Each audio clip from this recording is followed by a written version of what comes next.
ಅಯ್ಯಯ್ಯೋ ಅದು next project in ಮಾಡ್ಬೋದು.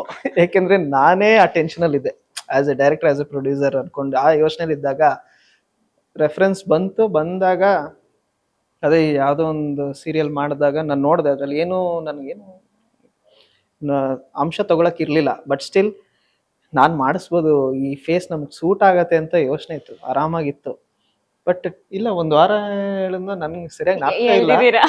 ಒಂದು ವಾರ 15 ದಿನ ಎಳ್ದಿದ್ದೀನಿ. ಬಿಕಾಸ್ ಆ ಸ್ಕೆಡ್ಯೂಲಲ್ಲಿ ಎಳ್ದಿದ್ದೀನಿ. ಫಸ್ಟ್ ಸ್ಕ್ರಿಪ್ಟ್ ಕಳ್ಸಿದ್ನ, ಹೌದು, ನಾನೇ ಸ್ಕ್ರಿಪ್ಟ್ ಕೊಟ್ಟಿದ್ದೆ. ಅನ್ಕೊಂಡ್ಬಿಟ್ಟೆ ಸಿಗ್ಲಿಲ್ಲ ಗುರು, ಈ ಪ್ರಾಜೆಕ್ಟ್ ಹೋಯ್ತು ಅಂತ. ಹೌದು, ಒಂದು ವಾರ ಮೇಲೆ, ಒಂದು ವಾರ 15 ಡೇಸ್ ಹೋಗಿದೆ. ಅದಾದ್ಮೇಲೆ ಕನ್ಫರ್ಮ್ ಮಾಡಿದ್ದು. ಯಾಕಂದ್ರೆ ನಾನು ಸ್ವಲ್ಪ ಯೋಚನೆ ಮಾಡ್ತಾ ಇದ್ದೆ, ಹಿಂಗೆ ಹೇಗೆ ತಗೋಬೋದು, ಹೇಗಾಗತ್ತೆ, ಬೇರೆ ನಮ್ದು ಥಾಟ್ಸ್ ಇರುತ್ತಲ್ಲ. ಸರ್ 1 ವಾರ ಟೈಮ್ ತಗೊಂಡಿದ್ದು, ಆ ಟೈಮಿಂಗ್ಸ್ ಹೆಂಗಿತ್ತು? 15 ದಿನ ಒಂದ್ ವಾರ ಮೇಲೆ ತಗೊಂಡಿದ್ದಾರೆ. ಬಟ್ ಇವತ್ತು ಜ್ಞಾಪಕ ಇದೆ, ನನ್ನ ಮೈಸೂರು ಆಫೀಸಲ್ಲಿ ಕಾರಿಡಾರಲ್ಲಿ ಫೋನಲ್ಲಿ ಮಾತಾಡ್ಕೊಂಡು ಇವ್ರ ಜೊತೆ ಮಾತಾಡ್ತಾ ಇದ್ದೆ. ಅವಾಗ ಒಂದು ಕ್ವಶನ್ ಕೇಳಿದೆ, ಸರ್ ಓಕೆ ಸರ್, ನಂದೊಂದು ಪೋಸ್ಟರ್ ಬರುತ್ತೆ, ನನ್ನ ಫೋಟೋ ಬರುತ್ತೆ ಸರ್ ಪೋಸ್ಟರಲ್ಲಿ.